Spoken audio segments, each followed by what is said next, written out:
Hey, this is Lance McGowan, the Tropical Smoothie Guy, and I got one more comment from Thomas here, and so I'm going to respond to that.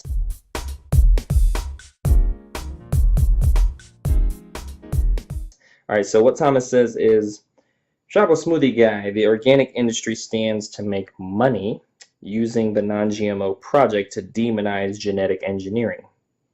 Like you warned me about in your first comment. Oh snap, using my words against me. It's cool though.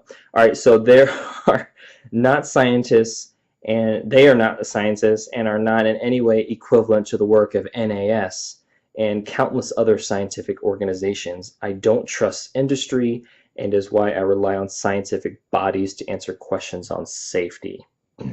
Well, first of all, the Non-GMO Project is a nonprofit organization and operates off of donations and sponsorships, which in part are from corporations. But even if you look at, the scientific bodies, they have to receive funding as well. So those are going to come from lobbying groups or corporations or companies as well.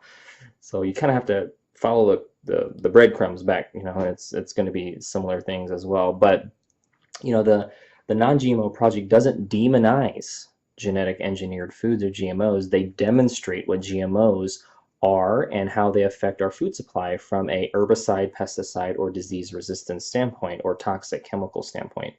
There is a body of science that is one of the most well-researched, scientifically backed, and most available out there. It has not been taken into consideration yet, and it's the study of biology, which is the study of life. And so, would you willingly consume any amount of glyphosate, herbicide, or pesticide chemicals?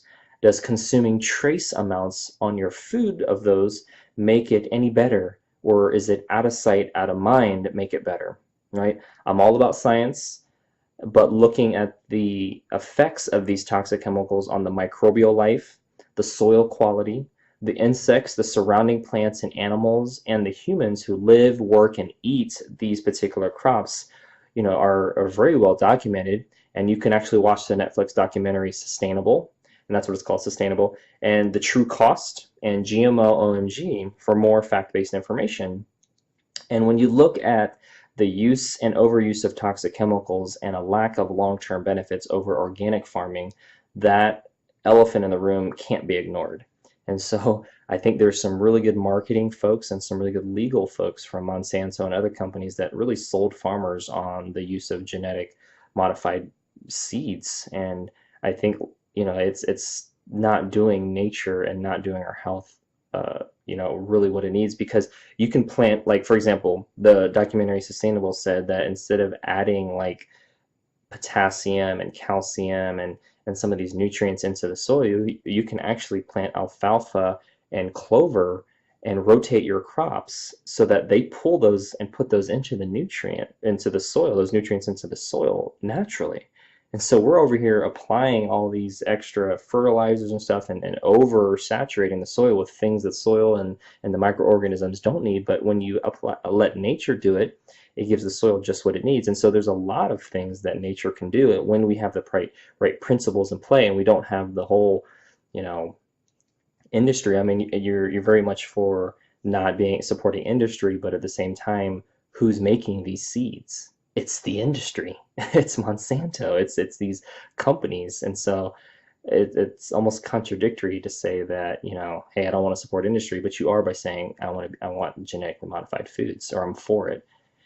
But anyways, great questions. I appreciate the comments and the points you make. And at the end of the day, I think presumptions rule the day, which is, if you believe something to be true, it doesn't matter anything that I'm going to say, you're still going to believe it to be true. And so that's why it's always important for me to look at both sides and try to be objective with regards to this. And, I don't put all, I personally wouldn't put all my weight into a website or anything. And then I would look at, let things play out. If I'm going to use toxic chemicals on foods, would I consume toxic chemicals by themselves? If the answer is no, then, plants should just need water, sunlight, and nutrients in the soil. And if I were to consume those things, as long as they don't hurt me, that's great. If it's good for me, it's good for the plant. If it's good for the plant, it's good for me. But if it's not good for the soil or the plants, why am I willingly consuming it, or not willingly consuming it, but supporting that industry that does? But anyways, very interesting points that you make. But I think I'm just not a big fan of toxic chemicals. You probably can gather that by now. But anyways, that concludes this video. Make sure to click the subscribe buttons so you can watch more videos like this one, or click one of the links in the description box below so you can watch more videos like this one.